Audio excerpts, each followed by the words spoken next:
Hey everyone, and welcome to the Mae Cave. My name is Maegan, and today I am bringing you a book review.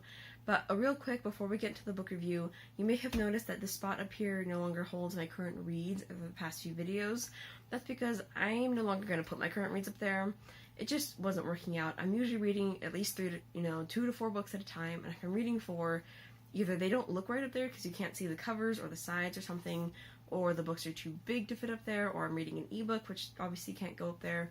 So they're never true exactly to what I'm reading, and if I want to pre-record a video for later in the week or next week, the current reads will no longer be current by the time the video goes up.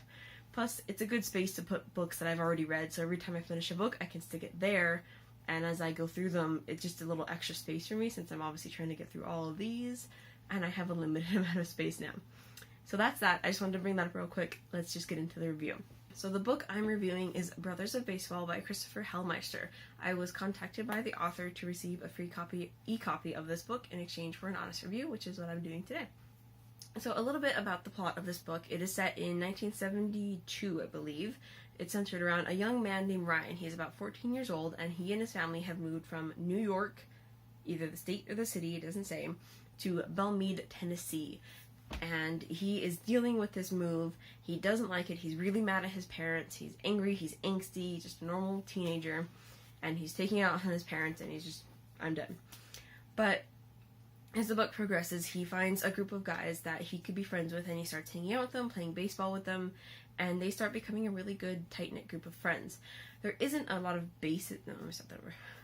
They really become a tight-knit group of friends, and especially Ryan with Derek, another guy who's in the group. But also throughout this, when they go to play baseball, Ryan when he first goes, he goes to look for a baseball bat in the attic of the Belmead plantation, and he finds one. It's really old, but he's like, it looks so good, so he goes to take it. But it causes him every once in a while to kind of faint and black out for just a second on our time. But he goes back to the Civil War era, and he is there during a time in which there's going to be a fight at Belmead Plantation, but first there is a baseball game, there we go, between some of the Confederates and some of the Yankees, kind of trying to forget about the war around them and just be a brotherhood for a little bit. The theme of this book really is heavily on brotherhood. There's no romance or anything like that. It is brotherhood and friendship, and I did really actually enjoy that theme. So throughout the book, that is what the main character is dealing with. He's coming into his own as a character. He is coming into this friendship with these guys, and he's dealing with his parents. There are some bullies in the book. He's dealing with, why am I being sent back to the Civil War era? What can I do? What's going on? Overall, it is a really good book. I give it 4 out of 5 stars, and I highly recommend it. But let's get into my pros and my cons. We'll start with my cons, which I don't have too many. In fact, the first one is more of like something that I noticed that was kind of like, that's kind of odd. It's not really a con, but it's not really a pro. It's kind of like a neutral, noticeable item, I guess. And that is the fact that Ryan and Derek both, a lot of the time, they sound like adults. Ryan has, for most part, actually, he's kind of like 50-50. He thinks of himself as a coward. He's always been coddled by his mom because he's always been a little bit shorter, a little bit skinnier, a little more pale than the rest of the kids. And he always feels like he freezes up when something happens instead of going into action, which in this book he actually does take action sometimes, but he's always felt like a coward and like just a kid. But sometimes he does actually sound like an adult in the way that he speaks, depending on what he's talking about.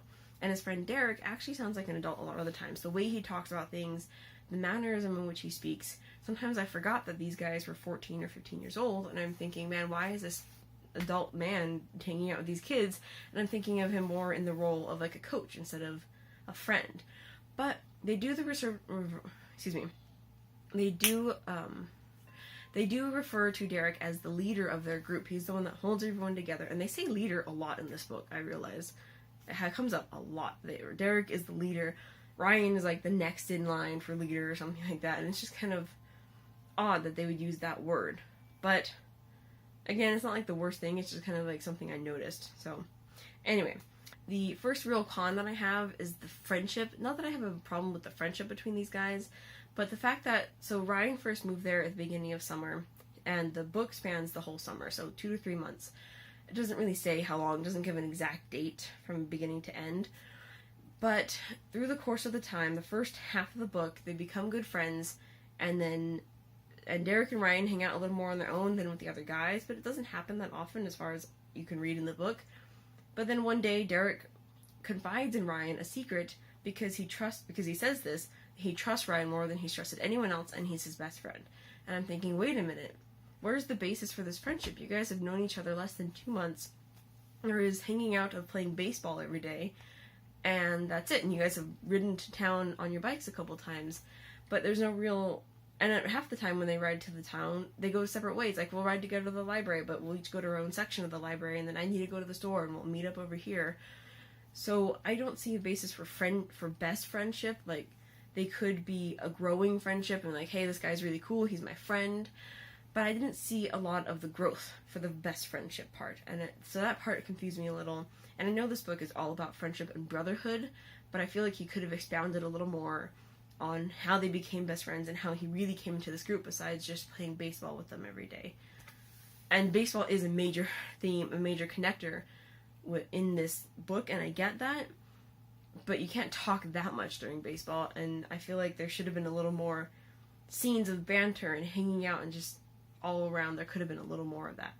But it wasn't that bad. It's just something that kind of caught me off guard a little bit. And then my last con is that 2 of the boys in the group are not white. One of them is nicknamed, they each have a nickname, like one of them is Oreo and his real name is Theodore. He is a Russian immigrant, and I'm pretty sure he's an orphan, like his parents gave him up for some reason. And the other one is Indian. They call him the Little Indian, and they call the other guy the Russian. And I'm thinking, why would you call them that if they already have their real names and nicknames? Why add on the Russian and Little Indian? That seems a little bit excessive, unless they're doing it in jest, but I didn't get that from the way that it was spoken. And also, he talks about Oreo, the Russian kid, as if he can't speak or understand a lot of English. But there are a few times in which it seemed like that, but then there were a few times in which it seemed like he had enough understanding that he could carry on at least somewhat of a conversation. So I'm not sure where he was going with that character, but I don't know. I don't personally know what it's like to move to a new country. I don't know what age he actually moved to the US from. So I feel like there could have been a little more, he would have known a little more English going to school there, being at the orphanage, there's all these other kids and people there who speak English to him. He would have picked up a little more. So I feel like those characters were a little underdeveloped. But again, they weren't major characters, so they didn't play a lot in my mind when I was reading the book. But let's move on to my positives.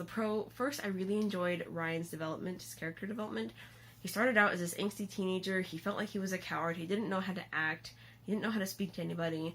By the end of the book, he really did kind of come into his own. He wasn't hating the move. He actually was enjoying it. He wasn't as much of a coward. He was really taking action against bullies, standing up for himself and for his friends. And I did enjoy seeing that. This book does have a sad ending, which adds to the book. It's not a pro or a con. It made me sad, of course. I wasn't going to believe that the author was writing this, and then they got to the next chapter after this thing happened. I'm like, no. What? Come on, don't do that to me. And then he did it. And so I cried. And I was like, oh my gosh, don't do that to me. And I cried for the whole next chapter. And I was like, oh, you had to. I mean, I can kind of see why he wanted to do it. It made me sad, and I wish he hadn't. I feel like the boys could have been stronger if he hadn't done that. But he did. So I'm okay with sad stories, though. I'm okay with books that make me cry. I love books that make me cry. So that's not necessarily a bad thing. And I did enjoy the overall plot of the book, not only with Ryan trying to figure out this move, but also with the Civil War thing, him going back in time every once in a while, was really interesting. It wasn't as prevalent in the book as I thought it would be, but I liked the way that part of the story went and how he tied that part off. It was really interesting, and I really enjoyed that. I think it was, because I typically don't like time travel books, but this one I think was done pretty well, and I really enjoyed it. And I like how when Ryan went back, he wasn't Ryan, he was a different person, and people would notice after a while. I like all the little things that he put with the time travel, basically. So I highly enjoyed this book. I'm going to give it 4 out of 5 stars, and that's it. I recommend it. If you are kind of interested, or even a little bit interested, check it out, because it's really good. And I think it was less than 400 pages, like 300 and something. I don't remember. I got it in ebook. So anyway, thank you guys so much for watching this video. If you guys want to talk about this book down below, we totally can. If you want a spoiler, I can tell you in the comments, so I don't spoil anyone here. Or if you have read the book and you want to talk about it, let's talk about it. Anyway, I'm going to stop here now. Thank you guys so much for watching, and I'll see you in my next video. Bye.